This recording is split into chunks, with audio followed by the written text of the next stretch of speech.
Good day, class. Today we'll be discussing Chapter 7 on evidence from your textbook, Elements of Argument, Guide and Reader.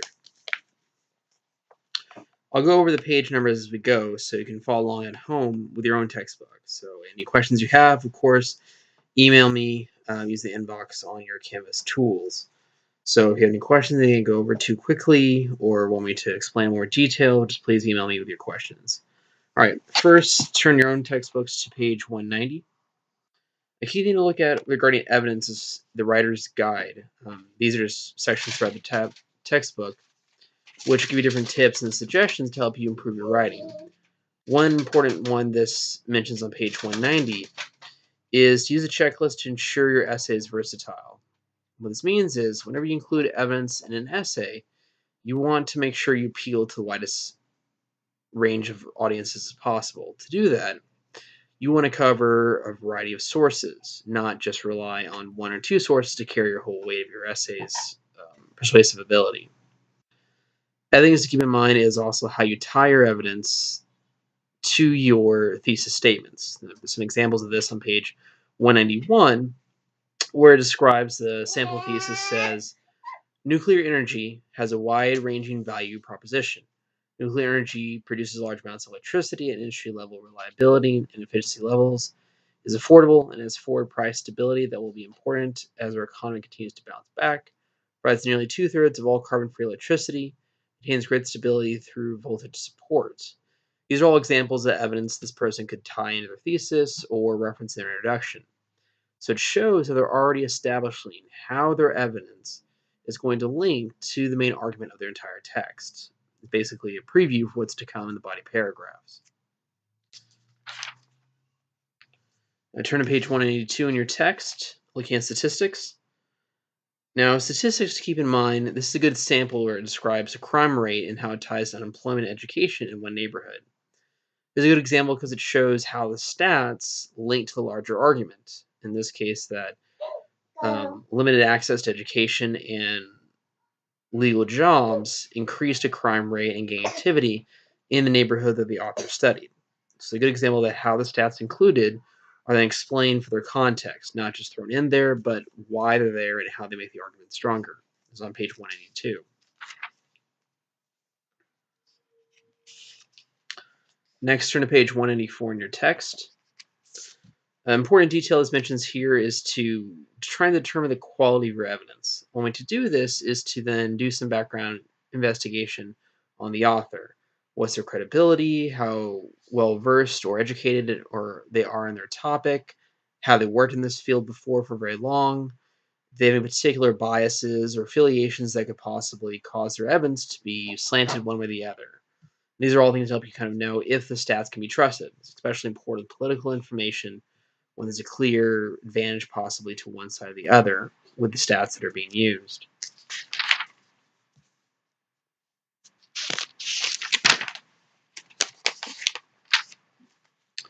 Next, turn to page 188. Another key way to help you decide what evidence to trust is to cross-reference it. If you have evidence from multiple sources, not sure which ones are most accurate, compare them to each other to see if there's a pattern. If you can find multiple sources and they all can corroborate each other, all from different places, and people, organizations, this can help them build credibility.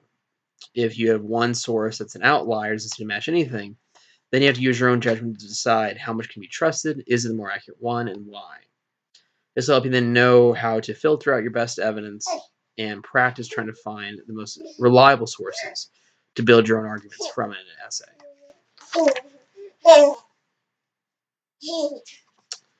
Page 200 and 201 further goes into ways to evaluate evidence. This you can refer to on your own. Some examples it gives are how sufficient the evidence is it fully detailed or developed enough to be useful, does it tie your topic directly, is it up to date? All these are valuable points you can look over further in your book to help you can know, is this evidence useful and can I trust it? Because while it might be an interesting or reliable source, you have to make sure that it's still trustworthy and can stand up to scrutiny. Because your sources look suspicious, if they can be questioned, your whole argument then might then be undermined as well.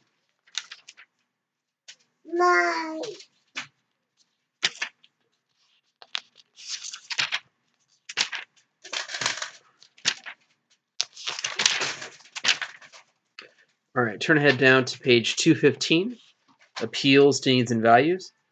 And this gives an example of Maslow's hierarchy of needs drawn from psychology. This is useful because it helps you kind of see how psychological studies can show us different modes or motivations that can help drive people to be invested in a topic. This matters because you want to know how you can help tie your audience to your subject matter, make them be invested in, to care about the outcome, and in doing so, care more about if they're convinced by you and why or why not. Because if they can't find any kind of investment in the topic, either to them directly, people they care about, their community, their country, their city, it'll be a lot harder to get them to be interested enough to actually care if they agree with you or not, and even to finish the argument altogether.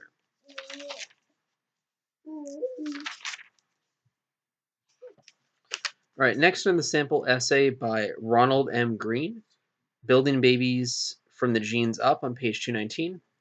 This essay is a great example of how he supports his argument using outside sources and his own experience as a professor dealing with religion studies, and also how he ties his larger points on the ethical consequences of gene editing in reproductive medicine.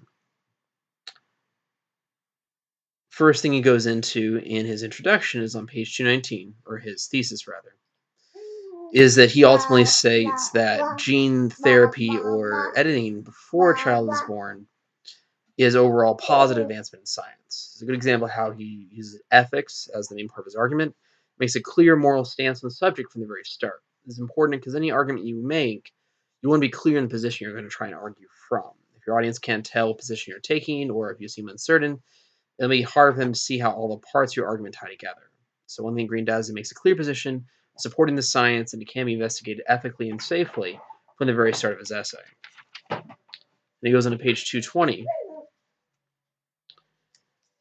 He explains the possible benefits of the science, such as cheaper, more accessible gene testing for certain hereditary diseases, and the kinds of testing that can be developed that can make this science more accessible to the general populace and also more readily available. The idea being is the more effective this is, and the more financially available it is, the wider it can help a large amount of people to avoid, detect, or possibly help weed out hereditary illnesses, keep from carrying on to their children and their future generations.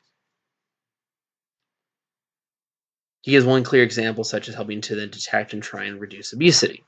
He does this to kind of show an example of what's possible, how this can be used for the good of the human population in general. It's important because it helps kind of show the larger ethical values of the greater good, which is a larger part of this whole argument's drive.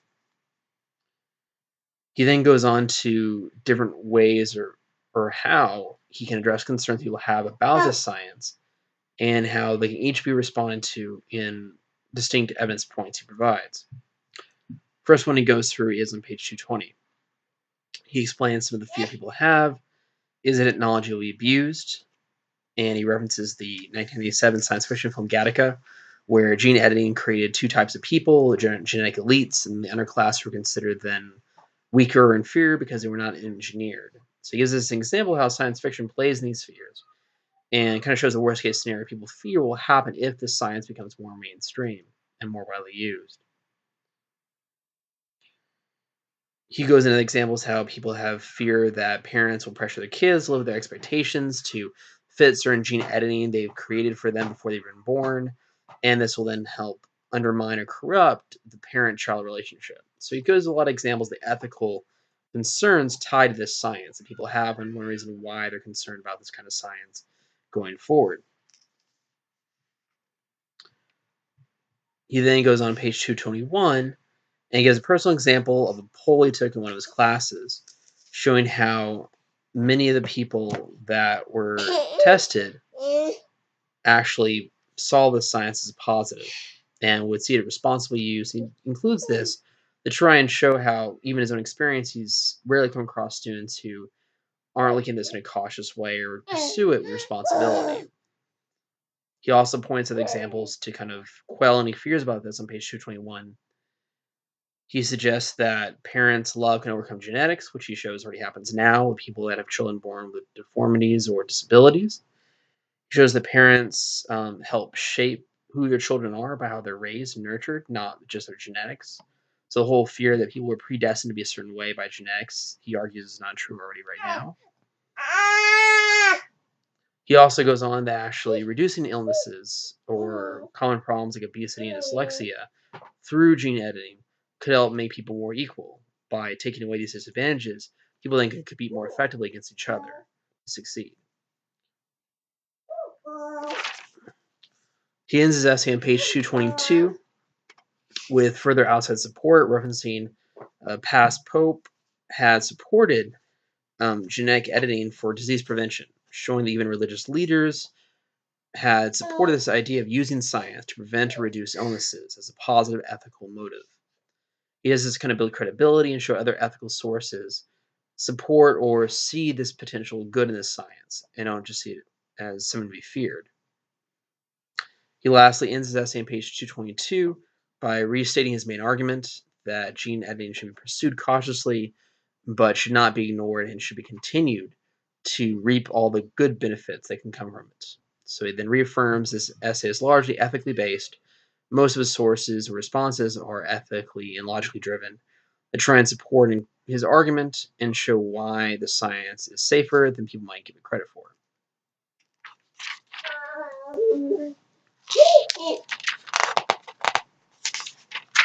All right, that concludes the video lecture for Chapter 7. Please watch the next video, which will cover Chapter 8 on assumptions. Thank you.